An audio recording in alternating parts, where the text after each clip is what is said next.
আজ আমরা শ্রীমদ্ ভগবদ গীতা দশম অধ্যায় বিভূতি যোগের একবিংশতি শ্লোক 21 নম্বর শ্লোক অধ্যয়ন করব। সকলে আপনারা নিজ নিজ গ্রন্থ দেখুন, আমার পরে পরে উচ্চারণ করার চেষ্টা করুন।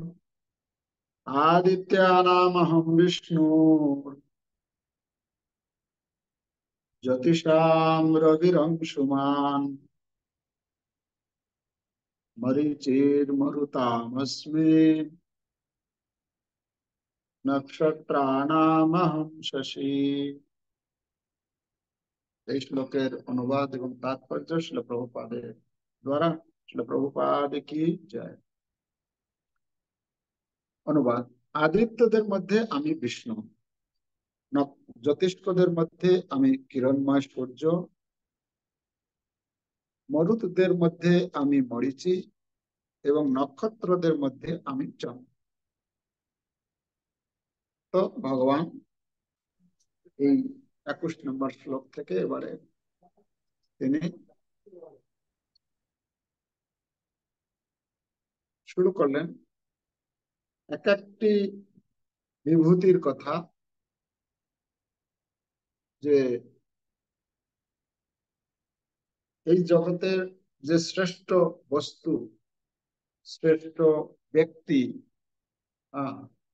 এক মানে একজন একজন করে নাম ধরে ধরে উচ্চারণ করে এবারে বলবেন কোথায় আমি কি রূপে অবস্থান করছি। কেন অর্জুন বলেছিলেন যে হে ভগবান, এই জগতে আপনি কোথায় কোথায় কিভাবে, প্রথম প্রথম তিনি বলেছিলেন 17 নম্বর শ্লোক, প্রথম বিদ্যামহম যোগিন ত্বং সদা পরিচিন্তয়াম, মানে আমি আপনাকে কিভাবে এই জগতে চিন্তা করতে পারি। কেশু কেশু চ ভাবেশু, মানে কোথায় কোথায় কিভাবে আপনি অবস্থান করছেন, রয়েছেন। চিন্তোষী ভগবান মায়া, হে ভগবান আপনি আমাকে বলুন, আপনি এই জগতে কোথায় কিভাবে অবস্থান করছেন। তো ভগবান অর্জুনের প্রতি, অর্জুনের সেই কথায় সন্তুষ্ট হয়ে তিনি এবারে শুরু করেছেন কোথায় কোথায় কিভাবে আছে। তো আদিত্যদের মধ্যে বিষ্ণু, জ্যোতিষ্কদের মধ্যে সূর্য, মরুতদের মধ্যে মরীচি, নক্ষত্রদের মধ্যে চন্দ্র। এখানে কয়টি কথা বলা হলো? 4টা। এর পূর্ববর্তী শ্লোকেও আমরা পেয়েছিলাম 4টা। অহম আত্মা, তারপরে অহম আত্মা গুড়াকেশ সর্বভূত আশ্রয় স্থিত, অহম আদি ভূতান, আমি আদি মধ্য অন্ত, আর আত্মা। 4টা পেয়েছিলাম। এখানে 4টে বলছেন। তাৎপর্য: দ্বাদশ আদিত্যের মধ্যে শ্রীকৃষ্ণ প্রধান। আকাশে অসংখ্য উজ্জ্বল জ্যোতিষ্কের মধ্যে সূর্য মুখ্য। ভগবদ গীতায় সূর্যকে ভগবানের উজ্জ্বল, ব্রহ্ম সংহিতায় সূর্যকে ভগবানের উজ্জ্বল নয়ন রূপে গণ্য করা হয়েছে। অন্তরিক্ষে 50 রকমের বিভিন্ন বায়ু প্রবাহিত হচ্ছে, এবং এটা 50 আছে, এটা 49 হবে। এগুলির নিয়ন্ত্রণকারী দেবতা মরীচি, শ্রীকৃষ্ণের প্রতিনিধি। অসংখ্য নক্ষত্রদের মধ্যে রাত্রিবেলায় চন্দ্রই সবচেয়ে উজ্জ্বল, এবং এভাবে চন্দ্র শ্রীকৃষ্ণের প্রতিনিধি। এই শ্লোক থেকে প্রতীয়মান হয় যে চন্দ্র ও একটি নক্ষত্র, তাই যে সমস্ত নক্ষত্র আকাশে ঝলমল করে সেগুলিতেও সূর্যের আলো প্রতিফলিত হচ্ছে। ব্রহ্মাণ্ডের মধ্যে অনেকগুলি সূর্য রয়েছে, এই তত্ত্বটি বৈদিক শাস্ত্রে গৃহীত হয়নি। সূর্য একটি, এবং সূর্যের প্রতিফলনের দ্বারা যেমন চন্দ্র আলোকিত হয়, সেই রকম নক্ষত্রগুলিও আলোকিত হয়। যেহেতু ভগবদ গীতা এখানে চন্দ্রকে নক্ষত্রগুলির অন্যতম বলে নির্দেশ করেছে, তাই উজ্জ্বল নক্ষত্রগুলি সূর্য নয়, বরং সেগুলি চন্দ্রেরই মতো নক্ষত্র। এখানে শ্রীল প্রভুপাদ বর্তমান আধুনিক বিজ্ঞান যে তারা যে মানে তাদের যে মতামত দিয়ে থাকে, তাদের যে থিওরি, যে আকাশে অনেক চন্দ্র, অনেক সূর্য রয়েছে। আর তারা বলে থাকে যে যেহেতু সেই সূর্যগুলো অনেক দূরে দূরে আছে, তাই তাদের আলোটা আমরা তত দেখতে পাই না, কম দেখতে পাই। প্রভুপাদ বলছেন তাদের যে এই যে সিদ্ধান্ত, এই যে থিওরি, এটা হচ্ছে ভুল। কেন না, ব্রহ্মাণ্ডে একটি ব্রহ্মাণ্ডের মধ্যে একটাই সূর্য রয়েছে, আর নক্ষত্র অনেক রয়েছে। তো এখানে চন্দ্রকে একটি নক্ষত্র বলা হয়েছে। প্রভুপাদ বলছেন এই চন্দ্রের মতো এরকম অসংখ্য নক্ষত্র রয়েছে, যে সমস্ত নক্ষত্রগুলি সূর্যের আলোতে আলোকিত হয়।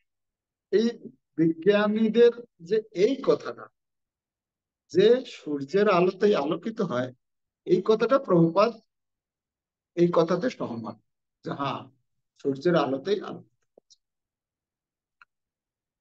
কিন্তু ব্রহ্মাণ্ডে একটি সূর্য আছে, অনেক সূর্য নেই।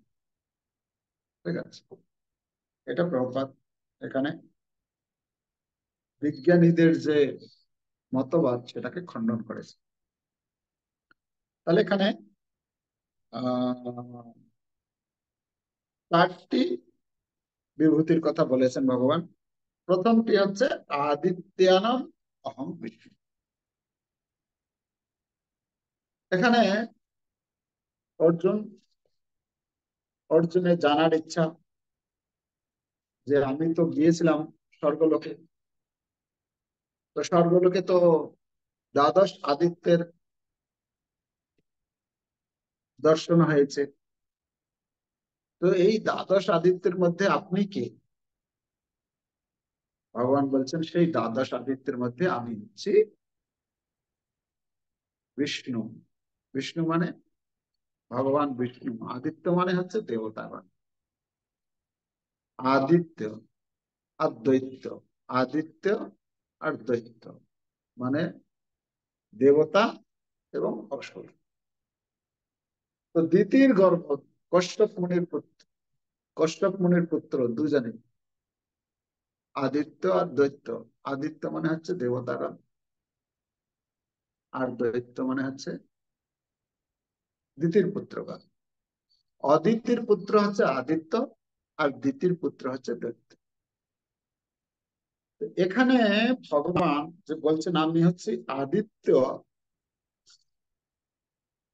তো আদিত্য বলতে হচ্ছে ভগবান, যেটা শ্রীমৎ ভাগবতমে বর্ণনা রয়েছে অষ্টম স্কন্ধে প্রায়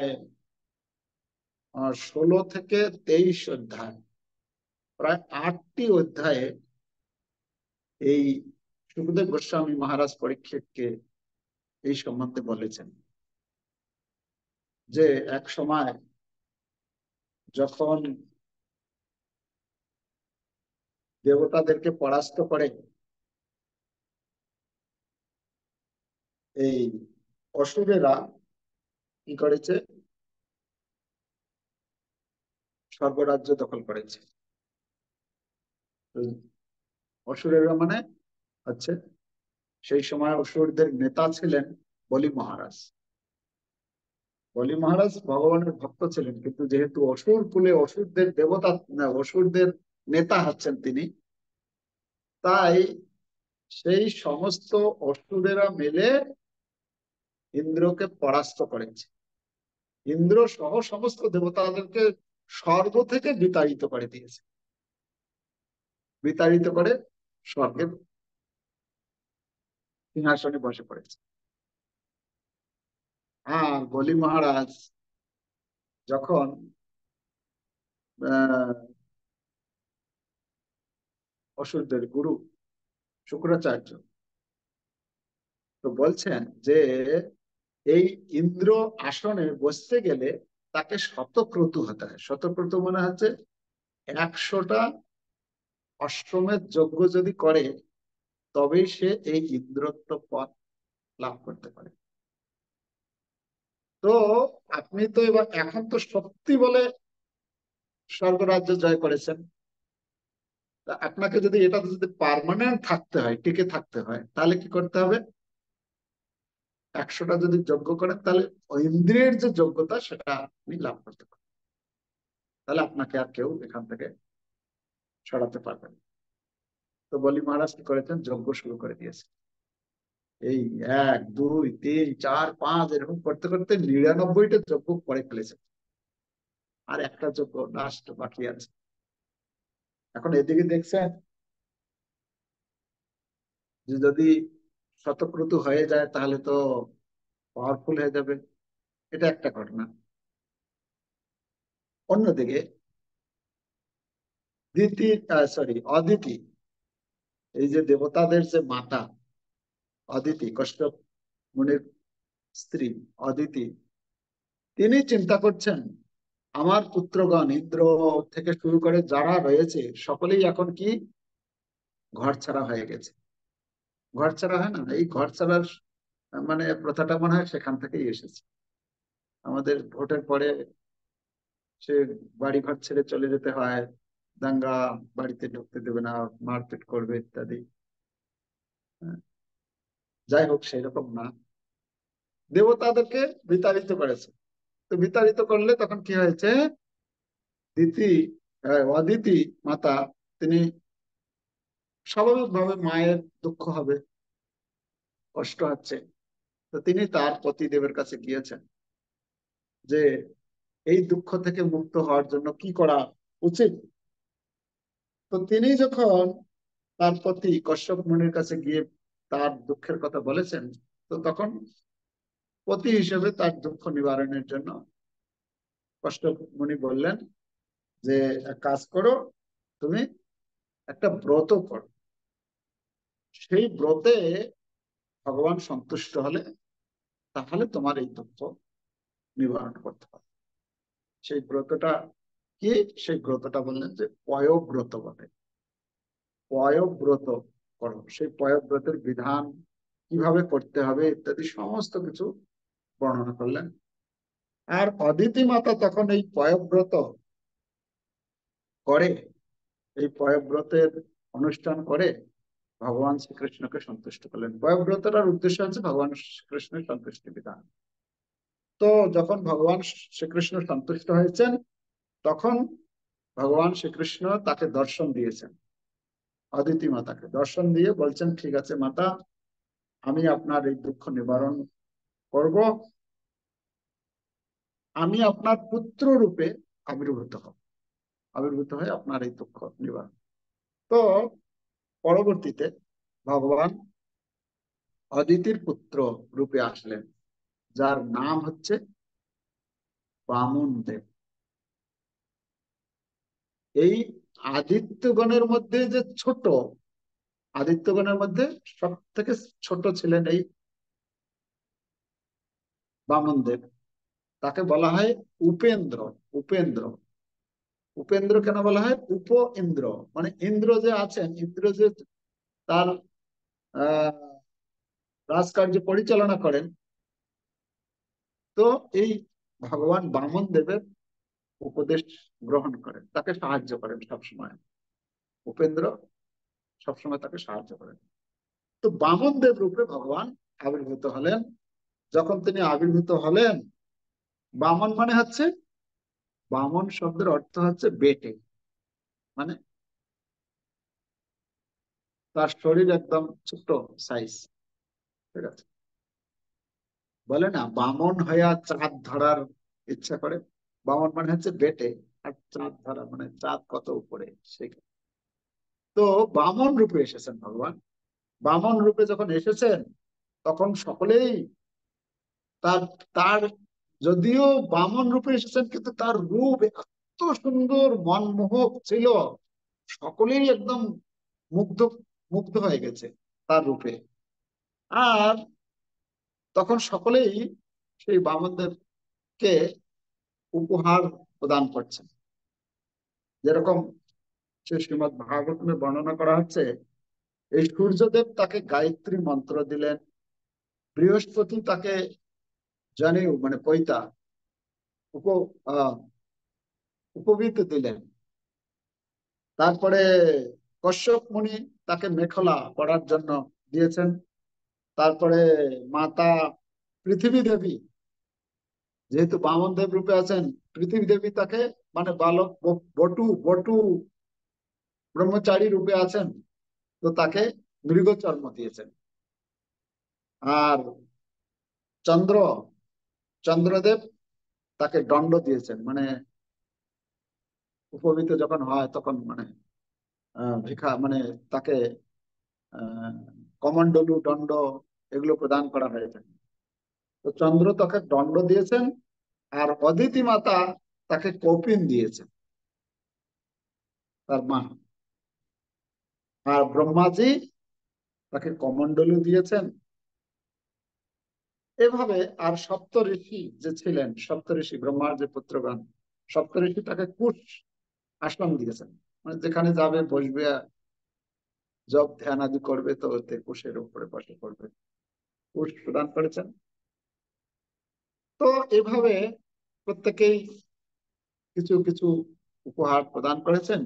আর সেই সমস্ত উপহার গ্রহণ করার পর ভগবান সরাসরি এই উপেন্দ্র বামনদেব কোথায় চলে গেছেন? বলি মহারাজের যজ্ঞে সেখানে চলে গেছেন। সেখানে যখন পৌঁছে গেছেন, পৌঁছতেই বলি মহারাজ যখনই দেখছেন বামনদেব এত সুন্দর রূপ, হ্যাঁ, ছোট্ট বটু ব্রাহ্মণ রূপে এসেছে, তার রূপে বামন কি বলে বলি মহারাজও মুগ্ধ হয়ে গেছে। তো বলি মহারাজ তাকে স্বাগতম জানিয়েছেন, যজ্ঞ চলছে তার মাঝখানে পৌঁছে গেছেন, আর ঠিক আছে আসুন আসুন। তো তখন যখন পৌঁছে গেছেন তখন স্বাগতম জানিয়েছেন। তো তাকে জিজ্ঞাসা করছেন, হে ব্রাহ্মণ, মানে ব্রাহ্মণ গিয়েছেন মানে খুশি, তো বলুন আপনার কি সেবা করতে পারি। হ্যাঁ, আপনি কিছু যজ্ঞ চলছে মানে কিছু দান ধ্যান করবেন। তো তখন যখন দান দিতে চেয়েছেন, তখন এই ব্রাহ্মণ বলছেন, ঠিক আছে, আমাকে যদি আপনি দান দিতে চান তাহলে এক কাজ করুন, আমাকে 3 পাত ভূমি দিন। বলি মহারাজ বলছেন, এ তো আমাকে উপহাস করা হচ্ছে না? আমি হচ্ছি এখন স্বর্গমর্ত পাতালের মানে কি রাজা, শ্রেষ্ঠ ব্যক্তি, তার কাছে গিয়ে একটা ছোট্ট একটা যদি একটি জিনিস চান, যদি আপনি এরকম জিনিস চান যেটা কি মানে যে কোনো সময় যে কেউ দিতে পারে, তো সেই রকম একটা জিনিস একটা মহান সম্রাটের কাছে আপনি গিয়ে চাইবেন, সেটা তাকে উপহাস করা হবে না? তো বলি মহারাজ বলছেন, না হে, আমি জানি আপনি ছোট ব্রাহ্মণ বটু, এখন মানে আপনার অতটা বুদ্ধি মানে নেই। আপনি এরকম কিছু চান যাতে ভবিষ্যতে আর কোনোদিন কারো কাছে কিছু চাইতে না হয়। আপনি যা কিছু চাইতে পারেন। তো ভগবান বলছেন, না না, আমি তো ব্রহ্মচারী, আমার আর কি দরকার আছে, আমি আর কি আর করবো, বাস এই 3 পাত ভূমি দিলেই আমি সন্তুষ্ট হয়ে যাব। তো খুব সুন্দর বর্ণনা রয়েছে শ্রীমৎ ভাগবতমে, অষ্টম স্কন্ধে, আপনারা অধ্যয়ন করবেন, কথোপকথন দুজনের মধ্যে। তো যাই হোক, মেনে নিলেন 3 পাত ভূমি। ব্রাহ্মণ যখন একদম পুরো কি বলে জিদ ধরে বসেছে যে না, আর অন্য কোনো কিছু চাই না, আমি 3 পাত ভূমি চাই, তখন তথাস্তু করে দিলেন। তথাস্তু করে দিয়ে সেখানে বর্ণনা রয়েছে কিভাবে যখন বলছেন, তাহলে আপনি যে দিবেন আপনি সংকল্প করুন। সংকল্প যখন করতে গিয়েছে, এদিকে তার যে গুরুদেব ছিলেন শুক্রাচার্য, তিনি বুঝতে পেরে গেছেন এই যে ছলিয়া, এই যে এসেছে বটু রূপে, এ সাধারণ কেউ কোনো বালক ব্রাহ্মণ বালক নয়। হ্যাঁ, এ হচ্ছে বিষ্ণু, এ ছল করার জন্য এখানে এসছে। তো বলি মহারাজকে বলছে, না না না না না, এ ছলিয়া, এ বিষ্ণু, এ এখানে ছল কপট করার জন্য এসেছে, তুমি সংকল্প করবে না। মানে মানে কোনো কিছু দান করার আগে সংকল্প কর। তো বলছে না না, সংকল্প করবে না। তো বলি মহারাজ বলছেন না, যদি বিষ্ণু এসেছেন, তো বিষ্ণুর সন্তুষ্টি বিধানের জন্যই তো আমরা সবকিছু করি। তো বিষ্ণু যদি সাক্ষাৎ এসে চান, তাহলে দ্বিতীয় অসুবিধা কি? না না, আমি দেব। তো যখন একদম নাচর বান্দা, গুরুদেবের কথা মানছে না, শুক্রাচার্য দেখছেন যদি এই বলি মহারাজ যদি প্রতিজ্ঞা করে নিল আর এই কপট আচরণ যে করতে এসেছে এখানে, তার সর্বস্ব হরণ করে নেবে। আর যখন আমার শিষ্য যখন, তার যখন সবকিছু হরণ হয়ে যাবে, গরিব হয়ে যাবে, তখন কি হবে? আমার আমার দক্ষিণাটা আর আমি পাবো না ঠিক মতো। তাহলে আমার সংসারটা কি করে চলবে? তাই শুক্রাচার্য কি করলেন, যেন তেন প্রকারে যাতে ও সংকল্প করতে না পারে। তখন কি করেছে, ওই কমণ্ডলু থেকে জল হাতে নিবে। তো জল পড়ছে না, জল পড়ছে না, জল পড়ছে না, কি ব্যাপার? ভগবান বুঝতে পেরে গেছেন আমাদের কি ঘটনা হয়েছে। না, শুক্রাচার্য তার যোগ বলে কি করেছে, ওই জল যাতে হাতে না বেরোয়, সংকল্প করার জন্য জলটা যাতে কমণ্ডলু থেকে না বেরোয়, ওই কমণ্ডলুর নলের ভেতরে প্রবেশ করে জলটাকে বন্ধ করে দিয়েছে। ভগবান বলছে ও হো, জলটা বেরোচ্ছে না, আচ্ছা ঠিক আছে, আপনি এক কাজ করুন না, এটার জন্য এটা কুশ ঘাস নিয়ে, হ্যাঁ, ওই বলে কুশ ঘাস নিয়ে, কুশ ঘাসটা কিরকম হয়, মানে একদম তীক্ষ্ণ হয় না, খুব আহ, ধারালো হয়, নিয়ে ওই কমণ্ডলুর নলের ভেতরে ঢুকে দিয়ে খোঁচা হয়। আর ওখানে যে শুক্রাচার্য ছিল, তার বাঁ চোখ না ডান চোখ, হ্যাঁ, কোন একটা চোখে পুরো লেগে গেছে। আর লেগে সেই চোখটাই পুরো অন্ধ করে দিয়েছে। হ্যাঁ, তো ভগবান বুঝতে পেরে গেছে। আর তখন এইদিকে শুক্রাচার্য চোখ নিয়ে একদম করে ওখান থেকে সরে গেছে। মানে এখনো নাকি শুক্রাচার্য সেই চোখটা এখনো ঠিক হয়নি, এখনো ওই রকম অবস্থায় আছে।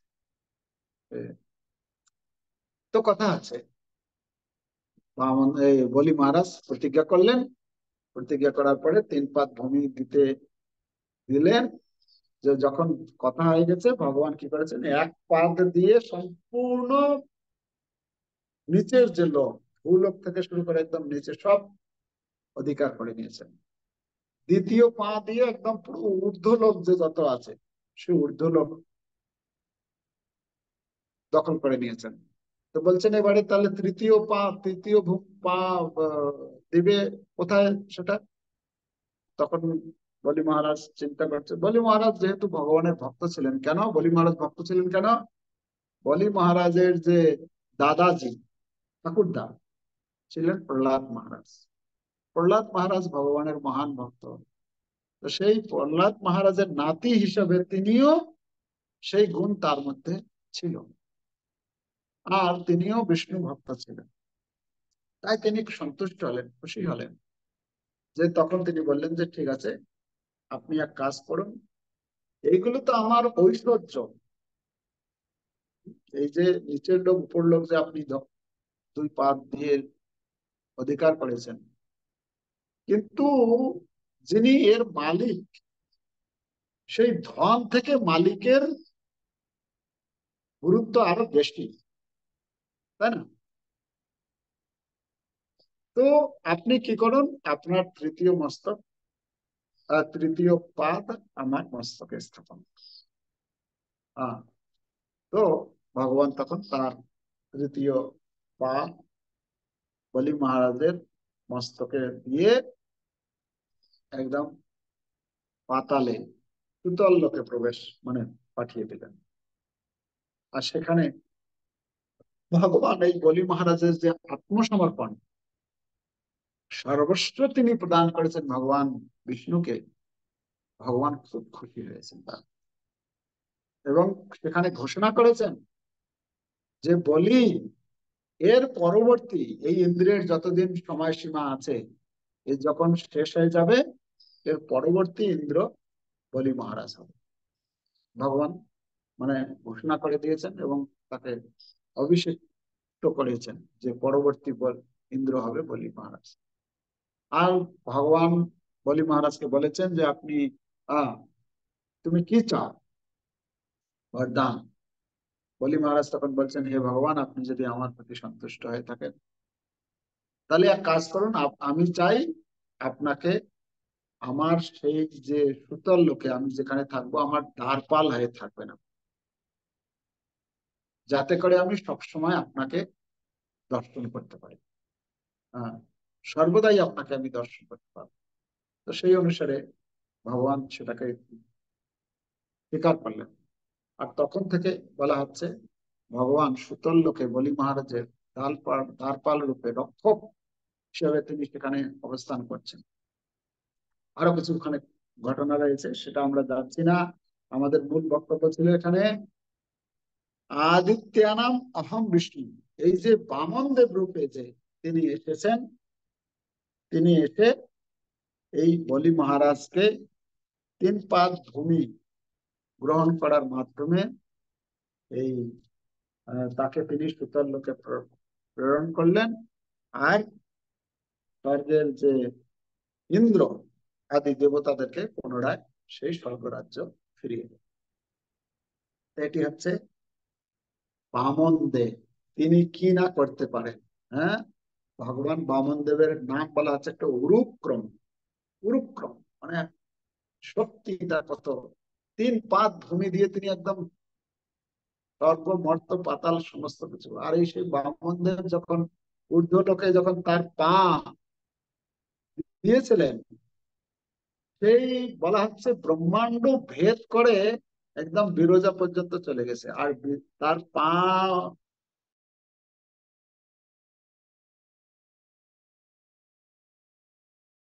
এই চরণ ধুয়ে যে জল এসেছে সেটাই হচ্ছে গঙ্গা দেবী। এই জন্য গঙ্গা দেবী এত পবিত্র যে ভগবানের চরণ ধৌত হয়ে এই লোকে এসেছে। ঠিক আছে, চরণ ধৌত জল হচ্ছে চরণামৃত। গঙ্গা জল পান করা মানে ভগবানের চরণামৃত পান।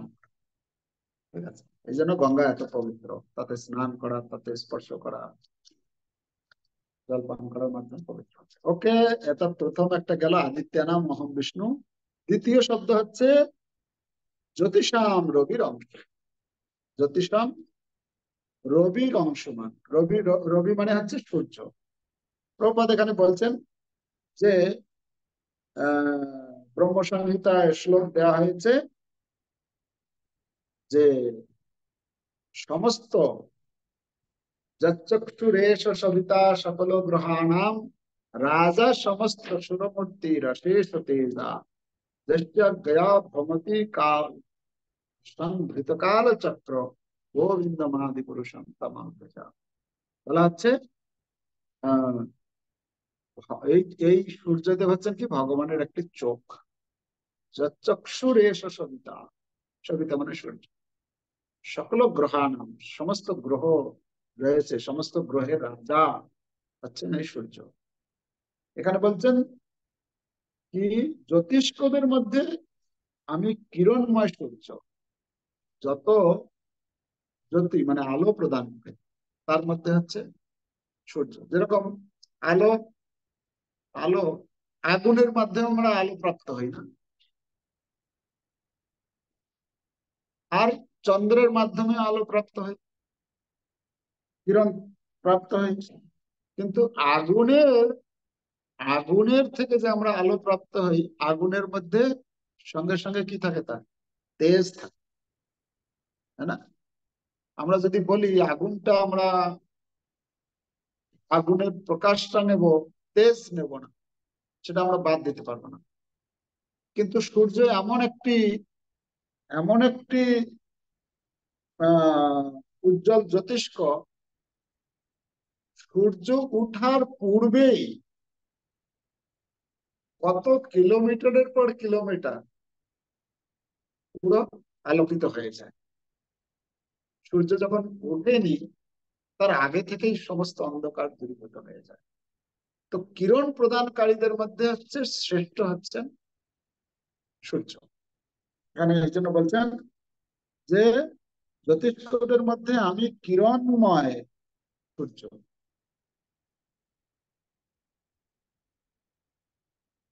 তো এই যে সূর্য, এই সূর্য হচ্ছে আদিত্য সূর্য। প্রপাত এখানে বলছেন, এই কি বলে ব্রহ্মসংহিতার শ্লোক কোট করে বলছেন, এই সূর্য হচ্ছে ভগবানের নির্দেশে সূর্যদেব ভ্রমণ করে চলছে সংভৃত কালচক্র, কালচক্রের মতো সূর্য কি করছে, ঘুরছে। যেটা বৈদিক কি বলে আধুনিক মডার্ন বিজ্ঞানীরা বলছে সূর্য এক জায়গায় দাঁড়িয়ে আছে আর পৃথিবীটা ঘুরছে, এটা বলছে না আধুনিক বিজ্ঞান যারা থিওরি দিচ্ছেন। কিন্তু আমরা এখান থেকে জানতে পারছি সূর্য সবসময় তার রথে করে ঘুরছে, কখনো দাঁড়াচ্ছে না, কন্টিনিউ চলছে। সেই যবে থেকে সৃষ্টি হয়েছে তবে থেকে চলছে কন্টিনিউ, কোনোদিন তার হলিডে নেই যে আজকে ছুটি, আজকে রেস্ট করতে হবে, শরীর খারাপ হয়েছে বা কিছু, কিছু না, চলছে কন্টিনিউ। সংভৃত কাল চক্র, কার আদেশে, যস্যাজ্ঞয়া, যার আজ্ঞায়, তিনি হচ্ছেন গোবিন্দ, গোবিন্দের আজ্ঞায়, ভগবান শ্রীকৃষ্ণের আজ্ঞায়, তার আদেশে তিনি ভ্রমণ করে চলছেন। সেই সূর্য হচ্ছেন, ভগবান বলছেন সেই সূর্য হচ্ছে আমি। ঠিক আছে।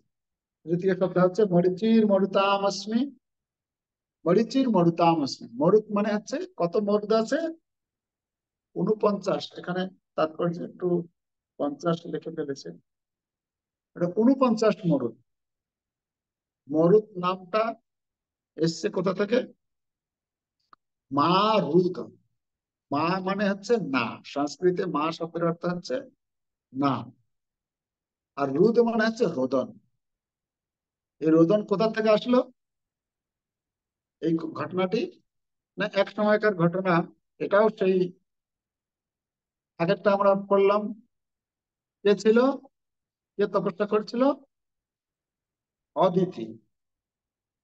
আর এই মরুদগণের যে মাতা, ইনি হচ্ছেন দিতি। দিতি যখন দেখলো যে তার দুই পুত্র হিরণ্যকশিপু এবং হিরণ্যাক্ষ দুজনকেই ভগবান বধ করলেন। হিরণ্যাক্ষকে ভগবান বরাহ রূপে বধ করলেন, আর হিরণ্যকশিপুকে ভগবান নরসিংহ রূপে বধ করলেন। দুই পুত্র যখন মারা গেল তখন দিতি খুব দুঃখ পেল যে দুই পুত্র আমার এরকম দুর্ধর্ষ পুত্র ছিল, তারা মারা গেল। কিন্তু তিনি তো বিষ্ণুকে মানে ভগবানকে তো কিছু বলতে পারবেন না, কেন, তিনি এতটুকু তো জানেন যে ভগবান বিষ্ণু হচ্ছেন সর্বেশ্বর, তাই না? কিন্তু তিনি চিন্তা করলেন এই বিষ্ণু যে আমার এই পুত্রদ্বয়কে মেরেছে, কেন মেরেছে, কার জন্য মেরেছে, এই ইন্দ্রের জন্য মেরেছে।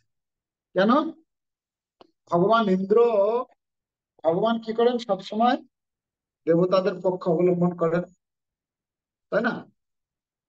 তো দেবতাদের পক্ষ যে অবলম্বন করেন ভগবান, তো এই ইন্দ্রের পক্ষ অবলম্বন করে, ইন্দ্রের পক্ষ অবলম্বন করে আমার এই পুত্রদ্বয়কে মেরেছে। তো তখন দিতি মাতা তিনি কি করলেন, তার পতিদেব কশ্যপ মুনির কাছে গেলেন। কশ্যপ মুনির কাছে গিয়ে তার কাছে অনুনয় বিনয় করতে শুরু করলেন যে আমার যে পুত্র, আমার পুত্র যে মারা গেছে, এই যে দুঃখ, আপনি আমাকে একটি সন্তান প্রদান করুন, যে সন্তান কি করবে, যে সন্তান এই আহ কি বলে ইন্দ্রকে বধ করবে। তো বাবার কাছে গিয়ে যদি বলা হয় যে বড় সন্তানটাকে আমি মেরে দেব, আপনি সেই রকম, মা যদি এসে বলে এরকম আরেকটা সন্তান দিন, তাহলে কি হতে পারে, কেমন লাগবে সেটা? কশ্যপ মুনির পুত্র ইন্দ্র হচ্ছে তার পুত্র, আর হিরণ্যকশিপু হিরণ্যাক্ষ ছিল তার পুত্র। এখন দ্বিতীয় এসে বলছেন আর একটি পুত্র আমাকে প্রদান করুন, যে পুত্রটি ইন্দ্রকে বধ করবে। তখন কশ্যপ মুনি চিন্তা করলেন, ঠিক আছে, তাহলে সেই রকম পুত্র যদি লাভ করতে চাও, তাহলে কাজ করো, তোমাকে আমি একটা ব্রতের কথা বলছি। আগে একটা ব্রতের নাম শুনেছিলাম, সেটা কি ব্রত ছিল? সেটার নাম ছিল পয়ব্রত, যেটা অদিতি অনুষ্ঠান করেছিলেন। আর দিতিকে একটা ব্রতের নাম ব্রত করতে বললেন, যেটার নাম হচ্ছে পুংসবন ব্রত। এই পুংসবন ব্রত, তার অনেক নিয়ম কানুন রয়েছে। আর এই কশ্যপ মুনি জানতেন এই দিতির যে স্বভাব, এই পুংসবন ব্রত যদি করে কোথাও না কোথাও কোনো না কোনো তার মিস্টেক হবে। কেন? এত নিখুঁত তার নিয়ম নীতিগুলো রয়েছে, এগুলি পালন করা খুব কঠিন। কিন্তু তার উদ্দেশ্য আছে ভগবানের সন্তুষ্টি বিধান করা, সে ব্রতের। তো সমস্ত বিধি নিয়ম বলে দিয়েছেন কশ্যপ মুনি। সেই অনুসারে তিথি ব্রত শুরু করেছেন, ব্রত পালন করছেন।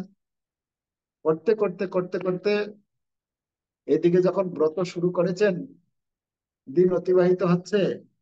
আর সেই ব্রতের যে সময়, মানে একটা লম্বা সময়,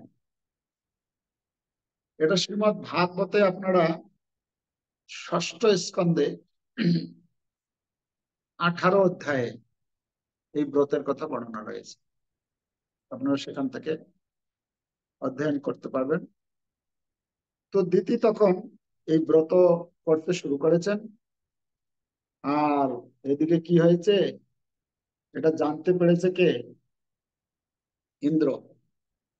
ইন্দ্র জানতে পেরেছে যে এরকম মাতা দিতি এরকম ব্রত করছে, যে ব্রতের ফলস্বরূপ পুত্র লাভ করবে, সেই পুত্র আমাকে হত্যা করবে। সেইটা সময় ছিল, এই ব্রতটা 1 বছর কাল যাবত এর সময়সীমা, এই ব্রতটা পালন করে। তো তখন এদিকে কি হয়েছে, ইন্দ্র যখন ব্রত চলছে তার শেষের দিকে, হ্যাঁ, তো তখন ইন্দ্র কি করেছেন, এসে এই মাতা দিতির সেবা করতে শুরু করে দিয়েছে। আর এদিকে তো ব্রত করছেন, ব্রতটা তো ছিল ভগবানের সন্তুষ্টি বিধানের জন্য। তার চেতনা ধীরে ধীরে ধীরে ধীরে যে যে সমস্ত কলুষিত চেতনা ছিল, সেগুলো দূর হয়ে গেছে। তার খুব মানে মন মানসিকতা খুব সুন্দর হয়েছে। তো যখন ইন্দ্র যখন এসে সেবা করছে, অনেক দিন ধরে সেবা করছে, আর দ্যুতি মাতা তার প্রতি খুব খুশি হয়ে গেছে। হ্যাঁ, ইন্দ্র একদম এসে সেই তার ঘর পরিষ্কার করে দেওয়া, তার মানে যত ছোট ছোট যা সেবা আছে, ছোট বড় সব সেবা করতে শুরু করেছে। আর ইন্দ্র কত এক্সপার্ট হবে, তাই না? ইন্দ্র যদি সেবা করে তাহলে কে সন্তুষ্ট হবে? আর মাতা দিতির সেবা করতে শুরু করেছেন। সেবা করতে করতে তার প্রতি খুব খুশি মাতা। সে ভুলেই গেছে যে আমার যে ব্রত যে জন্য করছি, আমি কার জন্য করছিলাম, আমি সন্তান পাবো, এর ইন্দ্রকে বধ করবো। আর এদিকে সে সেবা করে যাচ্ছে, সেবা করতে করতে করতে করতে কি হয়েছে, আর ইন্দ্র সুযোগ খুঁজছিল কোথায় একটু এই ব্রতের একটু খুঁত পাবে, মানে কোথায় একটু ভুল ভ্রান্তি হবে, সেই সুযোগে কিছু একটা করবে। তো ইন্দ্র দেখতে দেখতে চিন্তা করতে, একদিনকার ঘটনা হয়েছে। বলা হচ্ছে যখন দিতি মাতা যখন আহ ভোজন করেছে, ভোজনের পরে হাত পা না ধুয়েই, মানে ক্লান্ত ছিল, ঘুমিয়ে পড়েছে। তো হাত পা না ধুয়ে ঘুমিয়ে পড়ে, ওই সুযোগে ইন্দ্র এই খুঁত পেয়ে ইন্দ্র কি করেছে, তার বজ্র নিয়ে ওই গর্ভের মধ্যে প্রবেশ করেছে। আর এদিকে গর্ভবতী আছে, এই কি বলে, দিতি মাতা গর্ভে প্রবেশ করেছে। গিয়ে দেখে একটা সুন্দর একটা শিশু। তো ইন্দ্র তো চিন্তা করেছে এই ব্রত করছে মানে কি, এই যে এর জন্ম হলে তো এ এ আমাকে বধ করবে। তো ইন্দ্র করেছে তার অস্ত্র দিয়ে কি করেছে, তাকে তাকে 7 টুকরো করেছে। যখন 7 টুকরো করেছে, 7 টুকরো করার পরেও সে আর মরেনি। তখন 7টা হয়ে গেছে। আচ্ছা, 7টা হয়ে গেছে। তখন আবার কি করেছে ইন্দ্র, 7টাকে আবার এক একটাকে 7 টুকরো করেছে। তো তখন 39টা টুকরো হয়ে গেছে, 7 7 39। তো 39টা টুকরো হয়ে গেছে যখন, তো 39টাই জীবিত হয়ে গেছে। আর তখন তারা রোদন করতে শুরু করেছে, রোদন করতে শুরু করেছে আর বলছে যে আপনি হচ্ছেন আমাদের জ্যেষ্ঠ ভ্রাতা, মানে ভাই সম্পর্ক না। মা দিতি আর অদিতি হচ্ছে কি, মানে সতীন না, একই বাবার সন্তান। ইন্দ্র হচ্ছে একই বাবার সন্তান, আর দিতির গর্ভে যে সন্তান সে তো ভাই সম্পর্ক হচ্ছে। যে আপনি আমাদের বড় ভাই হয়ে আমাদেরকে মারছেন কেন। ও মানে কান্না করতে মানে কান্না করছে যখন, তখন ইন্দ্র বলছেন মা রুদ মানে, মা মানে নাম, রুদ মানে হচ্ছে রোদন করণ। তো মারুদ থেকে মারুত নাম হলো। মারুত, মারুত থেকে মরুত। মরুত যে 49 মরুত বলা হয়, বায়ু, যে 49 বায়ুর কথা বলা হয়, সেই 49 জন। তো তখন এদিকে যখন ইন্দ্র তাদেরকে এরকম করে সেখান থেকে বেরিয়ে এসেছে, বেরিয়ে এসে তখন দিতি ইন্দ্রের সেবায় খুশি হয়ে, মানে এই যে ভেতরে যে এত কিছু হয়েছে গর্ভে প্রবেশ করে দিতি জানে না।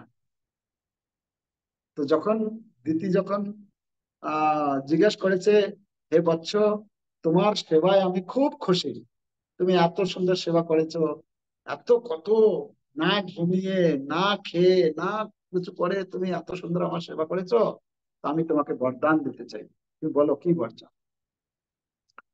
তো বর, যাই হোক বর যা দিয়েছে দিয়েছে, কিন্তু মূল বক্তব্য হচ্ছে ইন্দ্র তখন বলছেন, হে মাতা, আমি একটা অপরাধ করেছি। কি অপরাধ করেছো তুমি না। তখন দেখছে মা সন্তুষ্ট আছে, মানে এখন বলা যাবে। কখন বলা যায়, যদি কারো কোনো কিছু অন্যায় করি থাকে, যখন তিনি আমার প্রতি সন্তুষ্ট থাকেন, খুশি থাকেন, তখন বলা যায়। তখন বলছে যে এরকম এরকম প্রকৃতপক্ষে আমি এখানে এসে আপনার সেবা করেছি, আমার উদ্দেশ্য আলাদা ছিল। হ্যাঁ, তো আপনি এরকম এই উদ্দেশ্যে আপনি তপস্যা এই ব্রত করছিলেন, আর আমি সেই ব্রতর ফল যাতে আপনি না পেতে পারেন তার জন্য আমি চেষ্টা করেছিলাম, ইত্যাদি ইত্যাদি, এই এই এই এই জন্য আমি আপনার সেবা করেছি। আমার উদ্দেশ্যটা ভুল ছিল, আমাকে ক্ষমা করবেন, আমি ইত্যাদি ইত্যাদি এই করেছি, এই সব ঘটনা বলে দিয়েছে। ঘটনা যখন বলে দিয়েছে তখন দেখছে যে ও আচ্ছা এইরকম। তো তখন কি করেছে, তারা অলরেডি তো ভাই রূপে তাদেরকে স্বীকার করেছে। আর তাদের মধ্যে যে গুণাবলী, তাদের যখন জন্ম হয়েছে প্রত্যেকেই দেব গুণাবলী সম্পন্ন। মানে যদিও যদিও অসুর মাতার গর্ভে জন্ম, কিন্তু তাহলেও তাদের গুণাবলী সব দেবতাদের মতো। তো তখন দিতি মাতা বলছেন যে এই যে এরা মরুদগণ, এরা যে জন্মগ্রহণ করেছে, এরা এদের ভাইদের সঙ্গে থাকতে পারবে না। এদের ভাই মানে অসুর দৈত্যদের সঙ্গে থাকতে পারবে না, কেন এদের স্বভাব, এদের গুণাবলী সব আলাদা। তো এদের যে গুণাবলী দেবতাদের গুণাবলী সম্পন্ন, তাই এক কাজ করো, তুমি এদেরকে দেবতাদের দলে নিয়ে যাও, মানে সেখানেই নিয়ে যাও। ঠিক আছে। তো ইন্দ্রকে তখন বললো ঠিক আছে, তুমি এদেরকে নিয়ে চলো। তো তখন তারা সবাই একসাথে দেব, মানে অসুর কুলে দৈত্য মায়ের গর্ভে জন্ম হলেও তারা দেব সম্পন্ন হলো। এখানে একটা শিক্ষা আছে যে মাতার গর্ভে যখন সন্তান থাকে, মাতা যেরকম চিন্তা ভাবনা করে, মাতার চেতনা সেই সন্তানের উপরে প্রভাব পড়ে। এখানে দিতি সেই দৈত্যদের মাতা। তো দৈত্যদের মাতা হিসেবে, অসুরদের মাতা হিসেবে তার অসুর সন্তান হওয়ার কথা। কিন্তু যেহেতু এই পুংসবন ব্রত পালন করছিলেন তার পতির নির্দেশে, তো তার চেতনা শুদ্ধ হয়ে গেছে। চেতনা শুদ্ধ হওয়ার ফলে কি হলো, তার সন্তানও সবাই দেবতা গুণসম্পন্ন হয়ে গেল। পরবর্তীতে এই এই দেবতাগণ, এই ওই মরুদগণ তখন স্বর্গে গেল। আর তখন থেকে তারা এই স্বর্গের তারাও দেবতা নামে পরিচিত। ভগবান এখানে বলছেন তাদের মধ্যে যে প্রথম যে সন্তানটি ছিল, মানে একজন যে মাতৃগর্ভে ছিল, সে হচ্ছে মরীচি। তো ভগবান বলছেন এই মরুদগণের মধ্যে আমি হচ্ছি মরীচি। ঠিক আছে। আর নক্ষত্রাণ মহাং শশী, শশী মানে হচ্ছে চন্দ্র। চন্দ্র হচ্ছেন সমস্ত নক্ষত্রদের মধ্যে যথেষ্ট সম্পন্ন আর শীতলতা প্রদান করে থাকেন। তিনি চন্দ্রমা হচ্ছেন সমস্ত রাত্রের অন্ধকার দূরীভূত করেন, শীতলতা প্রদান করে থাকেন। আর চন্দ্রের চন্দ্রের কি করেন, আমাদের যত সমস্ত কি বলে এই এই কি বলে চৌষডি সর্বা